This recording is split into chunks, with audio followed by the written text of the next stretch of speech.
मित्रों, अब बात करेंगे हम लोग राजस्थान के सर्वे की और इस फाइनल ओपिनियन पोल की। ईडी का हल्ला अगर छत्तीसगढ़ में है तो राजस्थान भी उससे बचा हुआ नहीं है। मुख्यमंत्री अशोक गहलोत के बेटे वैभव गहलोत से ईडी पूछताछ कर चुकी है।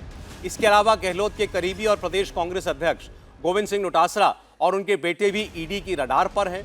डोटासरा के घर ईडी पहुंची थी। ईडी के एक्शन पर पॉलिटिकल रिएक्शन से कहीं बड़ा राजस्थान का चुनाव भी है। राजस्थान की जनता ने क्या मन बनाया है? क्या कांग्रेस पार्टी में इतनी स्टीम दिखाई दे रही है कि गहलोत फिर से मुख्यमंत्री की कुर्सी तक पहुंच जाए? और वो भी जो चलन देखने को मिला राजस्थान में पिछले 3.5 दशक का कि कोई सरकार रिपीट नहीं होता, उसके बावजूद क्या बीजेपी को अपने मुख्यमंत्री को बनाने का मोमेंटम हासिल हो चुका है? शुरुआत करते हैं राजस्थान की ओपिनियन पोल की। बाकी मेहमान हमारे साथ बने हुए हैं, हर्षवर्धन जी, संजीव जी और भूपेश, माफ कीजिएगा, हमारे साथ हमारे मित्र जो है भावेश झा वो भी हैं। लेकिन पॉलिटिकल मेहमान जुड़े उससे पहले मैं आपको बता दूं कि राजस्थान में आज भी ईडी की छापेमारी चल रही है और इसको कांग्रेस पार्टी इसके जरिए एक सिंपैथी लेने की, सहानुभूति लेने की कोशिश जो है वो करना चाहती है कि आखिर चुनावों में ईडी इतनी एक्टिव क्यों हो जाती है। लेकिन जनता के बीच में अशोक गहलोत को इसका कोई प्रभाव मिलेगा या नहीं मिलेगा, इसका इससे कोई कुछ हासिल होगा या नहीं होगा, यह अभी स्पष्ट तौर पर नहीं कहा जा सकता। हम आपको आगे बढ़ने से पहले ये बता दें कि राजस्थान का पिछला ओपिनियन पोल क्या कह रहा था। ये ओपिनियन पोल हमने 20 अक्टूबर को दिखाया था आपको। 15 दिन के अंदर कितना बदला है राजस्थान का परिदृश्य, ये आप देख लीजिए, आपकी स्क्रीन पर इसका नतीजा है। 2018 के आंकड़े भी आपके सामने हैं, जब 73 सीट बीजेपी को और 100 सीट कांग्रेस पार्टी को मिली थी। और 20 अक्टूबर का ओपिनियन पोल बता रहा था कि भारतीय जनता पार्टी ने वहां से काफी लंबा फासला तय कर लिया। 125 सीट तक पहुंचती हुई दिखाई दे रही थी हमको आज से 15 दिन पहले तक भारतीय जनता पार्टी। कांग्रेस पार्टी 72 पर रुकती हुई, ठहरती हुई दिखाई दे रही थी। अब देखना होगा कि आप कांग्रेस पार्टी अपना ग्राफ मजबूत कर पाई यहां से इन 15 दिनों के अंदर। क्या यहां से उसकी जर्नी ऊपर की तरफ है या नीचे की तरफ है? भारतीय जनता पार्टी के पक्ष में काफी कुछ काम करता हुआ इस चुनाव में दिखाई दे रहा है। सबसे बड़ी बात, जनता का मिजाज जो हर 5 साल में सरकार बदलती है, लेकिन क्या इस बार भी वैसा ही कुछ मामला है? इससे एक चुनाव और पीछे आप जाइए, 2013 को याद कीजिए। कांग्रेस पार्टी चुनाव केवल हारी नहीं थी, बहुत बुरी तरह चुनाव हारी थी। केवल 21 सीट पर जाकर के सिमट गई थी कांग्रेस पार्टी। उस लिहाज से अगर आप देखेंगे तो पिछला ओपिनियन पोल भी अगर 72 पर कांग्रेस पार्टी को बता रहा है, तो इसमें अशोक गहलोत की कहीं ना कहीं ये कामयाबी तो दिखाई दे रही है कि आज कांग्रेस पार्टी इस चुनाव को नजदीकी चुनाव बनाने की हालत में नजर आती है।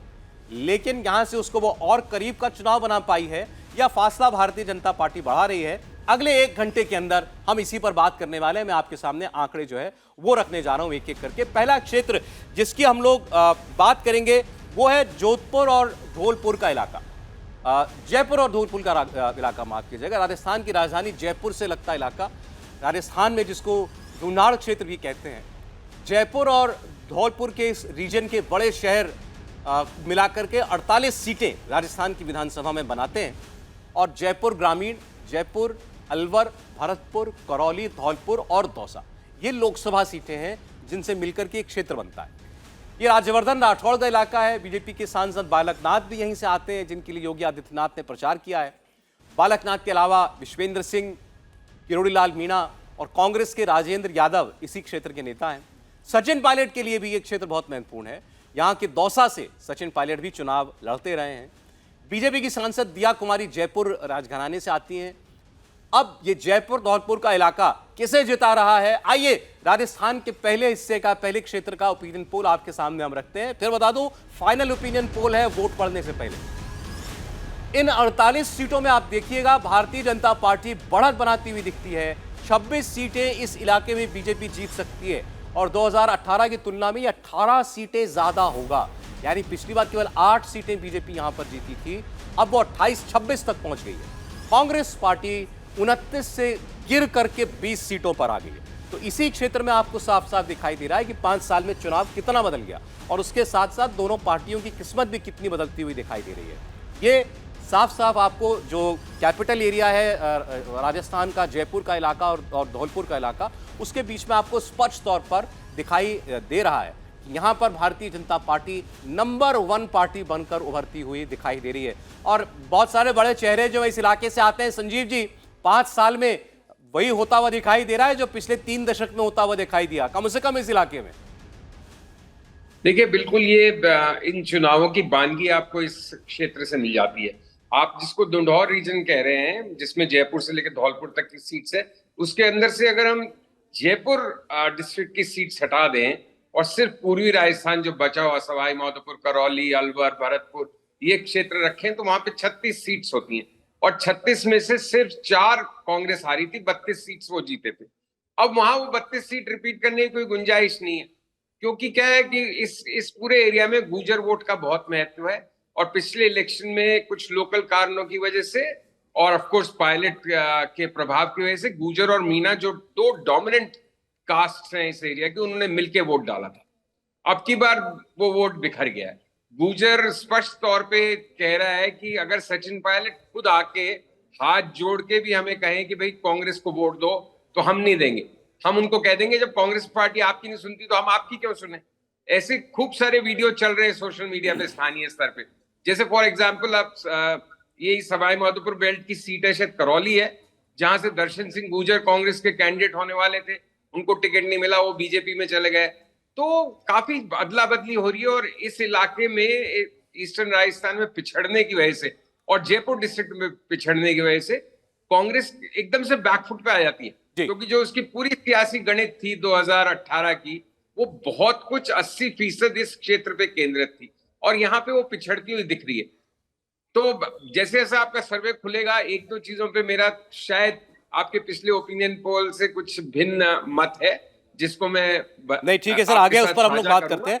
लेकिन आपने कहा कि ये बहुत क्रूशियल एरिया है कांग्रेस पार्टी के लिए और यहां पर पिछड़ती हुई कांग्रेस पार्टी, तो उसके लिए खराब संकेत है ये। हमारे साथ दोनों मेहमान बीजेपी कांग्रेस और कांग्रेस से जुड़ चुके हैं। राखी राठौड़ जी भारतीय जनता पार्टी की राष्ट्रीय प्रवक्ता हमारे साथ है। राखी जी स्वागत है आपका। स्वर्णिम चतुर्वेदी जी हमारे साथ कांग्रेस पार्टी से जुड़ रहे हैं। चतुर्वेदी जी आपका बहुत स्वागत है। मैं आपके सामने साथ साथ कोटा टोंक का भी 24 सीटों का सर्वे रख दूं, फिर आप लोगों के पास में आता हूं। 24 सीटें कोटा टोंक के रीजन में, यहां का सर्वे भी आप देख लीजिए। यहां की जो लोकसभा की 3 सीटें हैं वो है टोंक, सवाई माधोपुर, कोटा और झालावाड़, बारां। टोंक सचिन पायलट का इलाका अपना है, लेकिन सचिन पायलट के बारे में और लोग खासतौर पर गुर्जर समुदाय के लोग क्या मन बना रहे हैं वो आपने संजीव जी के ओपिनियन में जान लिया। सचिन पायलट टोंक के विधायक हैं, इस बार भी टोंक से ही चुनाव लड़ रहे हैं। झालावाड़ की झालरपाटन सीट से वसुंधरा राजे चुनाव लड़ती आ रही हैं, इस बार भी चुनाव लड़ रही हैं। अब जरा सर्वे के नतीजों पर हम निगाह डाल लेते हैं। ये 24 सीटें क्या बताती हैं, सर्वे क्या दिखा रहा है। भारतीय जनता पार्टी यहां पर 13 सीटें जीत सकती है और ये 2018 की तुलना में 2 सीटें ज्यादा है। बीजेपी अपने प्रदर्शन को बेहतर कर रही है। कांग्रेस पार्टी यहां पर 11 सीटें जीतती दिखाई देती है, ये 1 सीट का नुकसान है और एक और सीट जो कम हो रही है वो अन्य के खाते से कम हो रही है, अन्य की टैली से कम होती हुई दिखाई दे रही है। तो यहां भी आपको दिखता है जैसा जयपुर धौलपुर के रीजन में आपको दिखा था, बीजेपी बेहतर करती है पिछले चुनाव की परिस्थिति में उसकी तुलना में, ऐसा ही साफ साफ आपको दिखाई दे रहा है कोटा टोंक के रीजन में भी। तो पहले मैं पहले कमेंट लेना चाहूंगा राखी राठौड़ जी का। राखी जी, जयपुर, धौलपुर, टोंक, इसके अलावा कोटा, इन इलाकों के अंदर आपकी पार्टी सर्वे ये बता रहा है बेहतर कर रही है, 18 से काफी अच्छा कर रही है, कांग्रेस पार्टी का ग्राफ नीचे जा रहा है।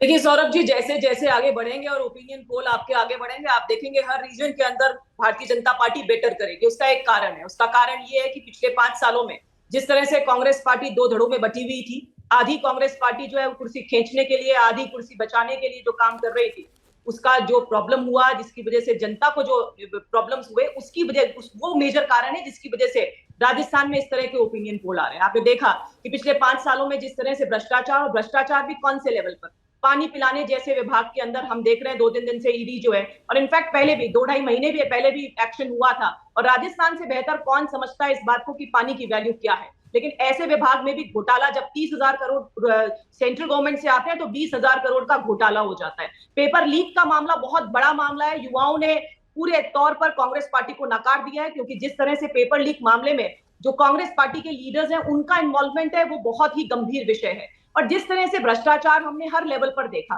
तो वो बहुत जरूरी चीज है जिसकी वजह से राजस्थान के जो लोग हैं वो एक्सेप्ट नहीं करेंगे किसी भी हालत में कांग्रेस पार्टी को। क्योंकि देखिए, मुख्यमंत्री जी पहली बार तो मुख्यमंत्री है नहीं, इन्होंने पहले भी 2 बार जो है राजस्थान में मुख्यमंत्री पद को संभाला है, लेकिन इनके कार्यकाल के बाद 2003 में 56 पे, 2013 में 21 सीटों पर आकर के कांग्रेस पार्टी निपटी थी। यानी साफ दिखाता है गवर्नेंस में प्रॉब्लम है, और वो गवर्नेंस आपको अभी भी नजर आएगी जैसे ही रिजल्ट्स आएंगे 3 तारीख को। देखिए, आपने भी जिक्र किया भ्रष्टाचार के मामलों का, ईडी का। अब ये चुनावों का मौसम ज्यादा है या रेड का मौसम ज्यादा है, पता नहीं लग रहा है हमको, चतुर्वेदी जी। लेकिन देखिए, फिलहाल बीजेपी तो इसको भुनाने की कोशिश करेगी, कोशिश आप लोग भी कर रहे हैं सिंपैथी की गेन करने की, ये बताने की कि भाई देखिए, केंद्र के हाथ में जो है एक औजार लग गया है केंद्रीय एजेंसियों के तौर पर, तो वो उसका इस्तेमाल कर रही है। छत्तीसगढ़ में हमने दिखाया, अभी आप लोग जुड़े उससे पहले, कि कांग्रेस पार्टी बहुत अच्छा कर रही है, सरकार भी बनाती हुई दिख रही है। राजस्थान में लेकिन अभी तक जो हमने 3 क्षेत्रों की बात की है, पिछड़ती दिखती है। देखिए, मेरी आवाज आ रही है आप तक? जी हाँ, आ रही। हाँ, देखिए, राजस्थान में एक ही मुद्दा है। वो मुद्दा यह है कि एक तो केंद्र सरकार जो महंगाई और बेरोजगारी का बोझ डालती है, और एक अशोक गहलोत सरकार है जो महंगाई से राहत देती है और बेरोजगारी के खिलाफ मिनिमम इनकम की गारंटी देती है। दूसरी चीज, आपने ईस्टर्न राजस्थान ईस्टर्न राजस्थान के एरिया का हमें सर्वे दिखाया है। यहाँ पे सबसे बड़ा मुद्दा है ईस्टर्न राजस्थान कैनाल प्रोजेक्ट, जिसको नेशनल प्रोजेक्ट बनाने का वादा प्रधानमंत्री श्री नरेंद्र मोदी जी ने जनसभा में, चुनाव में वोट मांगते हुए राजस्थान की जनता से किया था। और यहाँ पे पानी की जो समस्या है उसको लेकर के एक बहुत लंबा और बड़ा आंदोलन यहाँ पे चला, क्योंकि 41% पॉपुलेशन आती है इस एरिया में और करीब 82 सीटें आती हैं। इन सीटों पर भारतीय जनता पार्टी के खिलाफ लगातार आक्रोशित होकर के आम जनता, मैं फिर दोहरा रहा हूं, आम जनता आंदोलन कर रही है। और सबसे बड़ी बात यह है कि मेरे को नहीं पता आपका सर्वे, लेकिन मेरा सर्वे और हमारा जो साइंटिफिक सर्वे हमने करवाया वो ये बताता है कि यहाँ पे भारतीय जनता पार्टी का सुपड़ा साफ होने वाला है। भारतीय जनता पार्टी का कोई बड़ा नेता आज राजस्थान के इस इलाके में प्रचार करने के लिए तैयार नहीं है, कोई जाने के लिए तैयार नहीं है। यहाँ पे जब जब गए, इनकी जनसभाओं से लेकर के यात्राओं तक में अभाव रहा जनता का। और हमारी जो रैली और मीटिंग्स और सारी जो सभाएं हुई, वो जबरदस्त भीड़ के साथ हमने देखा। आपका हो सकता है सर्वे मैं सम्मान करता हूं, लेकिन माफ कीजिएगा, हम फिर 3 तारीख के पश्चात जब काउंटिंग हो जाएगी तब बैठेंगे, तभी आप भारतीय जनता पार्टी और सबको हारते हुए हम यहाँ इसी रीजन में हम दिखाएंगे। जैसे पहले हारे उसी तरह बुरी तरह हारेंगे, क्योंकि आज अभी तो देखिए छोड़ चुकी है।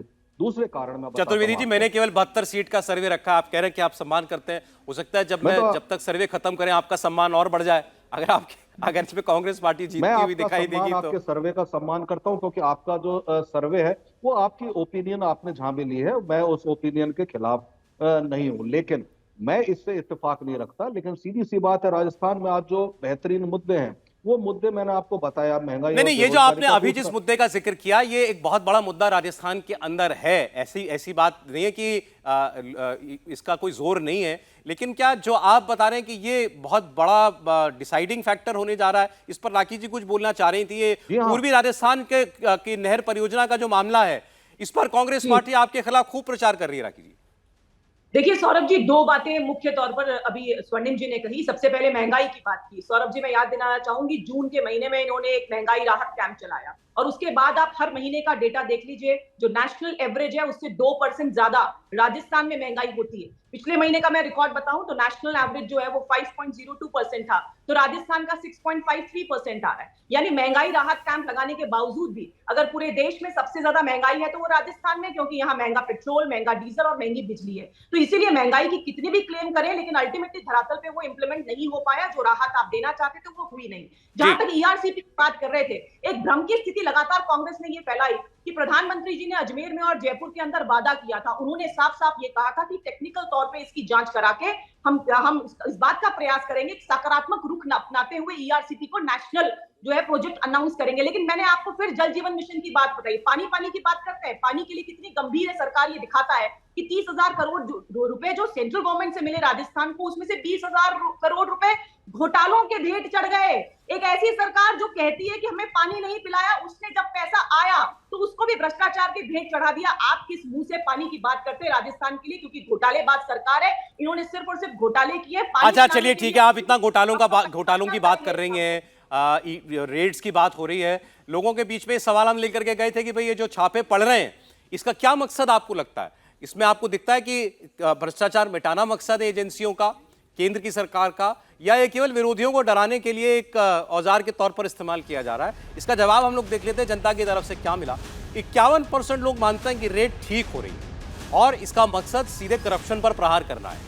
46% लोगों का मानना है कि नहीं, ये विरोधियों को, अपने राजनीतिक प्रतिद्वंदियों को ठिकाने लगाने का एक अस्त्र है जो मिल गया है केंद्र के हाथ में, क्योंकि एजेंसी है तो उसका इस्तेमाल वो करेंगी। लेकिन राजस्थान में 50% से ज़्यादा लोग, यानी बहुतायत से ज़्यादा लोग मानते हैं भ्रष्टाचार मिटाना है, इसलिए ये कार्रवाई तो होनी चाहिए। हर्षवर्धन जी, देखिए, मुझे लगता है कि इसमें जनता बहुत साफ साफ एक कहें कि अंतर देखती है और उस अंतर के आधार पर भरोसा करती है। प्रधानमंत्री नरेंद्र मोदी की जो निजी छवि है ये इसमें बड़ी काम आती है। एजेंसियां तो जब भी रहेंगी वो केंद्र सरकार के अधीन होती है। सर्वोच्च न्यायालय ने कहा था यूपीए के समय में कि ये तो पिंजरे में बंद तोता है, सीबीआई के लिए कहा था। तब ईडी उस तरह से काम भी नहीं करती थी, तब तो एक तरह से कहें ना उसके पास अधिकार थे, अधिकार इस सरकार में बढ़े। लेकिन भ्रष्टाचार को लेकर अगर करोड़ों रुपए मिल रहे हैं जगह जगह, अगर साफ साफ दिख रहा है कि एजेंसियां जब वो पकड़ती हैं तो उसके जो तार दिखते हैं वो देश से बाहर तक चले जाते हैं, तो लोग सोचते हैं कि आखिर ये हो क्या रहा है। अब जैसे उदाहरण के लिए राजस्थान की जो एसीबी है, एंटी करप्शन ब्यूरो, उसने जब सचिन पायलट जी सरकार तोड़ने के लिए गए तो उसने सबके फोन टेप करा लिए, यहां तक कि सचिन पायलट का भी कराया। कमाल की बात यह है कि आज तक किसी भाजपा के नेता को नहीं पकड़ा किसको? ईडी के 2 अधिकारियों को। ईडी ने क्या किया? उन दोनों को सस्पेंड किया, पीएमएलए के तहत मामला दर्ज किया। अब जाहिर है दोनों की गिरफ्तारी हो चुकी है, दोनों के ऊपर मामला चलेगा। अब यह फर्क दिखता है, यहां साफ साफ दिखता है कि जब कार्रवाई हो रही है तो नेता पकड़ में आ रहे हैं, यहां आप अधिकारी को पकड़ के कह रहे हैं कि ईडी हमें पकड़ेगी तो हम भी पकड़ेंगे। इसका मतलब जनता के मन में जाता है कि दरअसल आपके ऊपर कार्रवाई सही हो रही थी, लेकिन कहीं से दबाव बनाना है। और राजस्थान की सरकार के ऊपर अलग अलग मामलों में कई ऐसे भ्रष्टाचार के मामले हैं जो गंभीर दिखते हैं, चाहे वो इनकम टैक्स का मसला हो या फिर ईडी और सीबीआई का। मुझे लगता है कि परिणाम तो अंत में आता है, लेकिन जनता तो परसेप्शन पर देखती है और उसमें नरेंद्र मोदी की छवि काम कर जाती है। राजस्थान में देखिए, कम से कम इन कार्रवाई को लेकर के जनता का समर्थन है, ऐसा सर्वे दिखा रहा है। अब मैं आपके सामने शेखावटी इलाके का सर्वे भी दिखा रख देता हूं। 24 सीटें यहां पर है। भावेश्वर, मैं आपके पास आऊंगा। ये लोकसभा की चुरू, झुंझुनू और सीकर सीटों को मिलाकर के बनता है शेखावटी का इलाका। 2018 में ये इलाका कांग्रेस पार्टी के बिल्कुल नीले रंग में रंग गया था। 19 के लोकसभा चुनाव में पूरी तरीके से भगवा हो गया था। अब ये 2023 में क्या कहना चाहती है यहाँ की जनता, आपके सामने हम रखते हैं सर्वे। बीजेपी के नेता प्रतिपक्ष राजेंद्र राठौड़, कांग्रेस के प्रदेश अध्यक्ष गोविंद डोटासरा शेखावटी से ही आते हैं। 24 सीटों का सर्वे आपकी स्क्रीन पर अब आ रहा है। भारतीय जनता पार्टी इस इलाके में भी कांग्रेस से आगे 11 सीटें जीतती हुई दिखाई देती है। ये 6 सीटों का इजाफा होगा 2018 से। कांग्रेस को 3 सीटों के नुकसान के साथ 13 सीटें जीतने के आसार बनते दिखते हैं। अन्य को यहां पर कोई सीट नहीं मिलती हुई दिखती। 3 सीटों का नुकसान अन्य के लिए भी यहां पर होगा। लेकिन आप जयपुर धौलपुर की बात करें, कोटा टोंक की बात करें, उसी में शेखावटी भी जोड़ दीजिए, तो अभी तक तो यूनिफॉर्म ट्रेंड दिखाई दे रहा है भावेश, आपके सर्वे के मुताबिक बीजेपी के पक्ष में। देखिए, बिल्कुल, एक तो आप क्लियर वहाँ पे एक पिक्चर दिख रही है कि वहाँ पे भारी एंटी इनकम्बेंसी है गवर्नमेंट के खिलाफ, इसमें कोई दो राय नहीं है। वहाँ पे ट्रेडिशनली आप देखें तो 5 सालों में सरकार बदलती रहती है, तो एक तो वो फैक्ट है। लेकिन दूसरा एक देखेंगे, बीजेपी की तरफ से भी बहुत सारी गलतियाँ हो रही है। वहाँ पे एक पर एक सेल्फ गोल करने की कोशिश हो रही है। आप देखें टिकट डिस्ट्रीब्यूशन यदि बीजेपी का गौर से देखें तो आप देखेंगे शुरू में जैसे एक प्रभाव दिख रहा था कि सेंट्रल लीडरशिप उस पर डिसाइड कर रहे हैं, वहाँ पर वसुंधरा राजे को साइडलाइन करके चले। लेकिन लास्ट आते आते आप देखेंगे वसुंधरा राजे को खुश करने की कोशिश में उससे पुराने चेहरों को दोहराया गया, जिसके वजह से आप देखेंगे, आपने याद कीजिए पिछला सर्वे हमारा देखेंगे तो इन सब रीजन में बीजेपी इससे ज़्यादा अच्छा करती हुई दिख रही थी। लेकिन चूंकि शेखावटी की हम लोग अभी बात करें तो शेखावटी देखिए ट्रेडिशनली वहाँ पे वो कांग्रेस वहाँ पे मजबूत रही है। इससे पहले जब हम लोग कोटा की बात करें तो कोटा में बीजेपी ट्रेडिशनली वहाँ पे मजबूत रहती ही है। दूसरी बात है कि पूरे राजस्थान में आप देखिए जो अशोक गहलोत का जो पिछले 5-6 महीने में जो भी एक प्रीव्यूज अनाउंस किए, वो एक कहीं ना कहीं कुछ इफेक्टिव तौर पे दिख रही है कि वो काम करती दिखे, जिसकी वजह से आप देखेंगे कि कांग्रेस जो यदि हारती है तो बहुत बुरी तरह हारती है। इसमें आप देखेंगे लगभग मैं ये तो नहीं कहूंगा कि बहुत अच्छी स्थिति में, लेकिन लगभग सही फाइट देने की कोशिश में है कांग्रेस यहाँ पे। वो तो आपने जिक्र किया कि जब पिछला चुनाव कांग्रेस पार्टी हारी थी, 13 का चुनाव, उस वक्त तो लगभग बिल्कुल डेसिमेट हो गई थी, खत्म हो गई थी। इस बार कांग्रेस पीछे भी अगर दिखी आपके पिछले ओपिनियन पोल में, तब भी 70 के अराउंड आसपास उसने मेंटेन किया हुआ है अपने आप को। बिल्कुल, देखिए एक हिस्टोरिकल डेटा बहुत इंपॉर्टेंट है। वहां पे देखेंगे आप पिछले 3-4 विधानसभा में आप देखेंगे, 2003 के बाद हम लोग बात कर रहे हैं, वहां पे 54 ऐसी सीटें जहां पे कांग्रेस कभी जीती नहीं, वहां पे सिर्फ बीजेपी जीतती है। मतलब कांग्रेस को यदि सत्ता में आना है या सत्ता में यदि आना है तो उनको 146 सीटों में 101 सीटें चाहिए। तो एक तो कांग्रेस के लिए वहां पे टफ होता है। इसलिए आप देखेंगे 2018 में बहुत सारे फैक्टर जो कांग्रेस के पक्ष में काम कर रही थी, तब भी उनकी जो सीटें सिर्फ 99 रही। कांग्रेस पार्टी की गारंटी या नरेंद्र मोदी की गारंटी, इस पर जवाब आप देख लीजिए। बीजेपी के पक्ष में 44% लोगों का जवाब आया, कांग्रेस पार्टी के पक्ष में 42% लोगों का जवाब आया। इसमें आप बहुत ज्यादा फर्क नहीं कर सकते। नरेंद्र मोदी हैं तो जाहिर है भारतीय जनता पार्टी के पास एक बहुत बड़ा चेहरा है, लेकिन कांग्रेस पार्टी की गारंटी पर यकीन करने वाले भी लगभग उतने ही हैं। दूसरा एक जो बड़ा फैक्टर कांग्रेस पार्टी के खिलाफ काम किया वो था ये नोशन कि भाई अशोक गहलोत और सचिन पायलट के बीच में बहुत खटपट है। और ये बात सही है कि सचिन पायलट ने लगभग बगावत ही कर दी थी, सरकार गिरते गिरते बची। लेकिन क्या आप सब ठीक हो गया, दोनों एक हो गए, लोग क्या मानते हैं? यहां भी आपको बिल्कुल बटी हुई राय मिलेगी। हाँ, मानते हैं कि दोनों एक हो गए, कांग्रेस पार्टी का घर जो है संवर गया फिर से। 31% लोग मानते हैं। नहीं मानने वाले यानी कि मतलब झगड़ा अभी भी है कांग्रेस पार्टी में, 32% लोग हैं। तो जितना क्लोज जवाब आपको इन दोनों सवालों का मिला है, क्या नतीजे भी उतने ही क्लोज होंगे?